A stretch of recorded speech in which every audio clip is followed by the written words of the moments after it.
پہاڑی زبان میں اپڈیٹ سنیے۔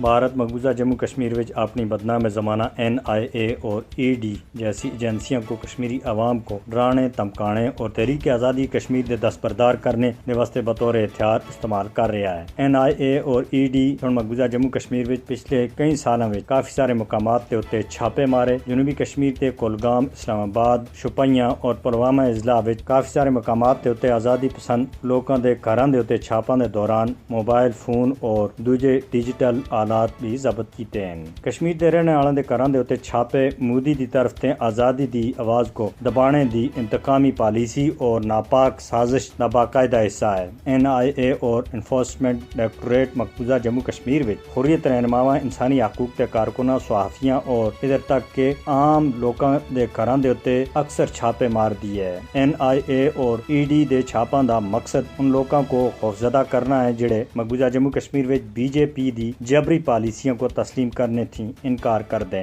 بھارت تے غاصبانہ قبضے دے خاتمے دے واسطے برسر پیکار کشمیری عوام کو جدوجہد آزادی دے دستبردار اور سیاسی انتقام دی پاداشت و سزا دے طور دے اتے جعلی مقدمات وچ پھنسا کے جیلاں دے اندر بند کیتا جا رہا ہے۔ مقبوضہ جموں کشمیر وچ تعینات نام نہاد بھارتی گورنر منوج سنہا نے اعتراف کیتا ہے کہ حریت پسنداں دے نال رابطہ دی وجہ تے 47 کشمیریوں کو ملازمتاں دے برطرف کیتا جا چکیا ہے۔ مودی دے 5 اگست 2019 دے یک طرفہ غیر قانونی اور غیر آئینی اقدامات کے بعد ہزاراں کشمیریوں کو بغیر کسی قانونی جواز کے مقبوضہ جموں کشمیر اور بھارت کی دور دراڑے جیلاں دے وچ نظر بند رکھیا ہوا ہے۔ مودی حکومت تے جابرانہ ہتھ کنڈے کشمیری عوام دے آزادی دے عزم کو اور زیادہ مضبوط بنا رہے ہیں۔ انسانی حقوق تے عالمی اداروں کو مقبوضہ جموں کشمیر وچ کشمیری عوام دی غیر قانونی گرفتاریاں دا نوٹس کرنا چاہیے۔